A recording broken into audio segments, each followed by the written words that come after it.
আসসালামু আলাইকুম। মোর্শেদ শোভন স্বাগত জানাচ্ছি এনটিভির দুপুরের খবরে। ডাকসু নির্বাচনের আর মাত্র একদিন বাকি। শেষ মুহূর্তের প্রচারণায় ভোটারদের কাছে ছুটছেন প্রার্থীরা।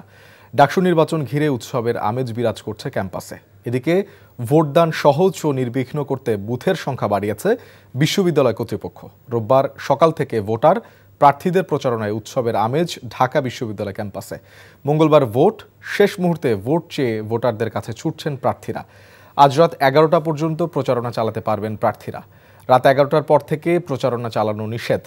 কেউ ব্যক্তিগতভাবে, আবার অনেকেই দলবদ্ধ হয়ে নিজ নিজ প্যানেলের পক্ষে ভোট চাইছেন। এদিকে শনিবার রাতে চিফ রিটার্নিং অফিসার অধ্যাপক ডক্টর মোহাম্মদ জসিমউদ্দিন সংবাদ বিজ্ঞপ্তিতে জানান, আগের সিদ্ধান্ত অনুযায়ী কেন্দ্রের সংখ্যা 8টি থাকবে। তবে বুথের সংখ্যা প্রথমে 500 থেকে 710 নির্ধারণের পর তা বাড়িয়ে 810 করা হয়েছে। চিফ রিটার্নিং অফিসার জানান, এই বুথ ব্যবস্থাপনায় সকল ভোটার একসঙ্গে উপস্থিত হলেও এবং একজন ভোটার গড়ে 10 মিনিট সময় নিলেও বিকেল 4টার মধ্যে ভোটদান কার্যক্রম নির্বিঘ্নে শেষ করা সম্ভব হবে। ভোটের দিন শিক্ষার্থীদের যাতায়াতের সুবিধার্থে অতিরিক্ত বাস চলাচলের ব্যবস্থাও নেওয়া হয়েছে। এদিকে ক্যাম্পাসে শপথ বাক্য পাঠ করেছে ছাত্রদল সমর্থিত প্যানেল। প্রচারণা চালিয়েছে ছাত্র শিবির সমর্থিত প্যানেল সহ অন্যান্য প্যানেলের প্রার্থীরা। এই মুহূর্তে ঢাকা বিশ্ববিদ্যালয় ক্যাম্পাসে আছেন সহকর্মী আরাফাত ইসলাম। তিনি ডাকসু প্রার্থীদের প্রচারণার খোঁজ খবর করছেন।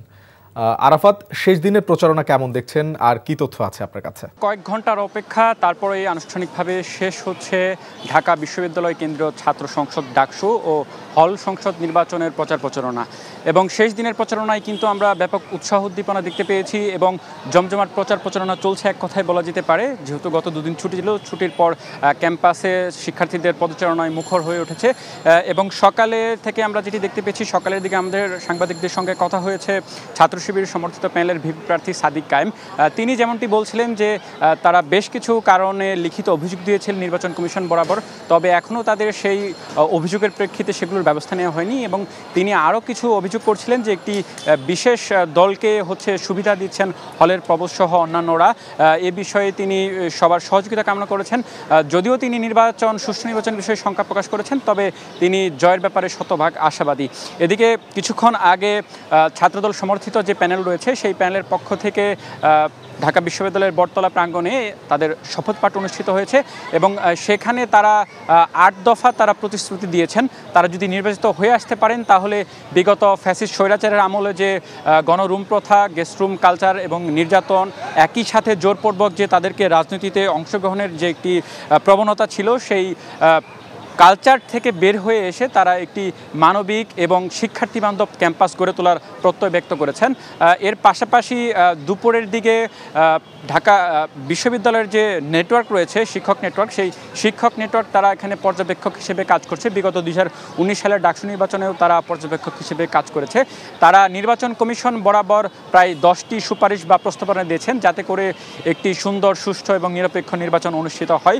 এবং শিক্ষার্থীদের সাথে আমরা কথা বলেছি, তারা যেমনটি বলছেন, তারা চাচ্ছে আগামী দিনে লেজুর ভিত্তিক যে ছাত্র রাজনীতি, সেই ছাত্র রাজনীতি যাতে ঢাকা বিশ্ববিদ্যালয়ের ফিরে না আসে, এমন প্রার্থী তারা বেছে নেবেন এবং যারা নির্বাচিত হয়ে আসবেন তারা ঢাকা বিশ্ববিদ্যালয়ে শিক্ষার্থী বান্ধব একটি পরিবেশ তৈরি করবেন, এমনটাই প্রত্যাশা সাধারণ শিক্ষার্থী থেকে শুরু করে ভোটারদের। তো এখন পর্যন্ত এই ছিল আমার কাছে সবশেষ ডাকসু নির্বাচনের প্রচারণার তথ্য। শোভন। দর্শক, আমরা জানছিলাম ডাকসু নির্বাচনের প্রচারণার খবর। 2014, 2018 ও 2024 নির্বাচন মাথা থেকে ঝেড়ে ফেলে একটি সুন্দর, সুষ্ঠু ও নিরপেক্ষ নির্বাচন জাতিকে উপহার দিতে পুলিশ বাহিনীর সদস্যদের প্রতি নির্দেশ দিয়েছেন স্বরাষ্ট্র উপদেষ্টা জাহাঙ্গীর আলম চৌধুরী। শুধু আইনশৃঙ্খলা বাহিনী নয়, জনগণ, রাজনৈতিক দল আর নির্বাচন কমিশন সহ সকল স্টেক হোল্ডারদের সহযোগিতা ছাড়া সুষ্ঠু নির্বাচন সম্ভব না বলে মন্তব্য করেছেন স্বরাষ্ট্র উপদেষ্টা। বলেন, পুলিশকে রাজনৈতিক দলের তোষামত থেকে বিরত থাকতে হবে। দুর্গাপূজা বানচালে অস্থিরতা তৈরির পায়তারা চলছে বলেও জানান তিনি। সকালে রাজারবাগ পুলিশ বাহিনীর নির্বাচনে প্রশিক্ষণ কর্মসূচির উদ্বোধন অনুষ্ঠানে তিনি এসব কথা বলেন।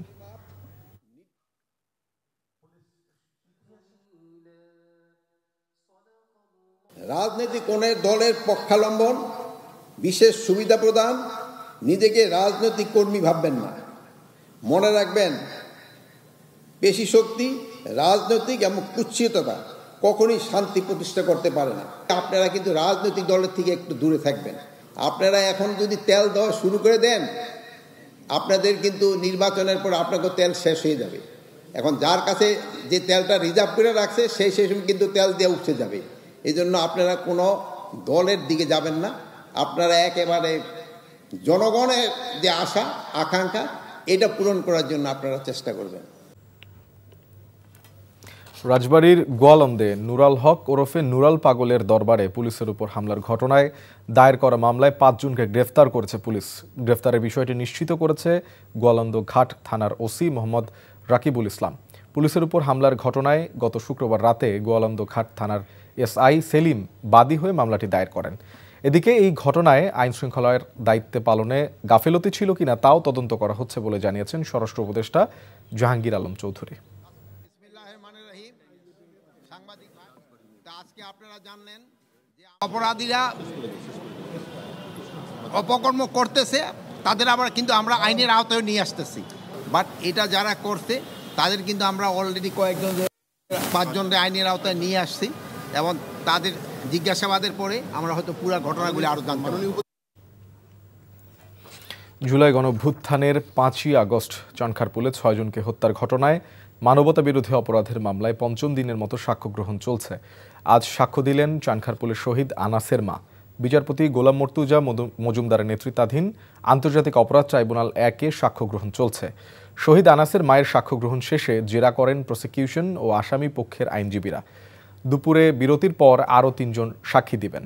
এই মামলায় গ্রেফতার ৪ আসামি বরখাস্ত পরিদর্শক আরশাদ, কনস্টেবল সুজন, এমাজ হোসেন ও ইমনকে ট্রাইব্যুনালে নিয়ে আসা হয়েছে। এর আগে মামলায় ৮ জন সাক্ষ্য দিয়েছেন।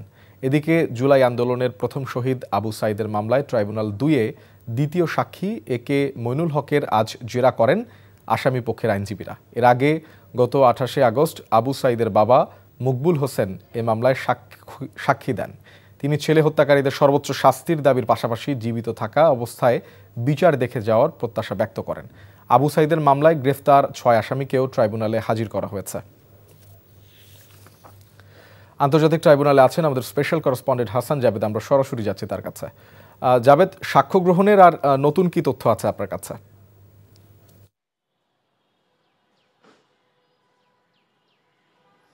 শুভন, এই মুহূর্তে আন্তর্জাতিক অপরাধ ট্রাইব্যুনাল ১ এবং ট্রাইব্যুনাল ২ দুইটাই আপনার বিরতিতে আছে। ট্রাইব্যুনাল ২ বিকাল ৩টায় বসবে এবং ট্রাইব্যুনাল ১ বসবে আড়াইটার দিকে। এবং ট্রাইব্যুনাল ১-এ আছে কিন্তু চানখারপুল হত্যা মামলায় ৬ জনকে যে হত্যা করা হয়েছিল গত বছরের ৫ই আগস্ট আনাস সহ ৬ শিক্ষার্থীকে, সেই হত্যার ঘটনায় আনাসের মা আজকে নবম সাক্ষী হিসাবে ৫ম দিনের মতো আজকে সাক্ষ্য গ্রহণ চলছে। নবম সাক্ষী হিসেবে সাক্ষ্য দিয়েছেন এবং সাক্ষ্যে সানজিদা খান দীপ্তি, আনাসের মা, তিনি তার ৫ই আগস্ট ছেলেকে কিভাবে হত্যা করা হয়েছে কিভাবে তিনি জানলেন এবং আনাসের রেখে যাওয়া চিঠি সকালবেলায় ৫ই আগস্ট যেদিন আপনার মার্চ টু ঢাকা কর্মসূচি চলছিল, তার ছেলের টেবিলে গিয়ে তিনি দেখতে পান একটি চিঠি। সেই চিঠিটি আজকে ট্রাইব্যুনালে তিনি পড়ে শোনান এবং একজন মা তার ছেলেকে যখন হারিয়েছেন এবং যেই চিঠিতে যে আবেগঘন লেখা ছিল সেটা পড়তে গিয়ে তিনি কান্না ভেঙে পড়েন ট্রাইব্যুনালের ডকে দাঁড়িয়ে। তিনি বলেন তার ছেলে 10ম শ্রেণীর ছাত্র ছিল এবং ছেলেটি খুবই ভালো ছিল। তিনি বলছেন তার ছেলের কথা এবং বলেছিল সেই চিঠিতে যে মৃত্যুর ভয়ে ঘরে বসে না থেকে বীরের মতো গুলিতে মারা গেল সেটা শ্রেষ্ঠ, এবং সেই ঘটনাটি হয়েছে তার জীবনে। এবং দুপুরে তিনি একটি নাম্বার থেকে কল পান যে আপনার পরিবারের কেউ আন্দোলনে গিয়েছে কিনা। তখন তিনি বলেন যে হ্যাঁ, আমার ছেলে গিয়েছিল। তখন তাকে জানানো হয় দ্রুত মিটফুট হাসপাতালে আসেন। সেখানে গিয়ে ছেলের নিথর দেহ দেখেন এবং ছেলের বুকের বাম পাশে গুলিবিদ্ধ হয়ে যে মারা যান সেটা তিনি বলেন। সর্বশেষ তিনি সব কিছু বলে এই ছেলে হত্যার বিচার দাবি করেছেন। এর আগে আনাসের বাবাও কিন্তু গত ১৪ জুলাই 11 আগস্ট প্রথম সাক্ষী হিসেবে তার বাবা শাহরিয়ার সাক্ষ্য দিয়েছিলেন। অর্থাৎ বাবা এবং মা দুজনই কিন্তু আজকে সাক্ষ্যে শেষ পর্যন্ত ছেলে হত্যার বিচার চেয়েছেন যারা এই ঘটনায় জড়িত। সুপিরিয়র কমান্ড রেসপন্সিবিলিটি থেকে শুরু করে যারা সরাসরি গুলিতে হত্যা করা হয়েছিল তাদের বিচার দাবি করেছেন। তো এই হচ্ছে আজকে ট্রাইব্যুনালের সর্বশেষ। এছাড়া আরেকটি আছে আপনার চট্টগ্রামে ওই জুলাই আগস্টে হত্যার ঘটনায় সেখানকার যে এমপি ছিলেন ফজলে করিম চৌধুরী সহ 4 জন আসামিকে আজকে আনা হয়েছিল। সেই মামলাটি তদন্তাধীন আছে।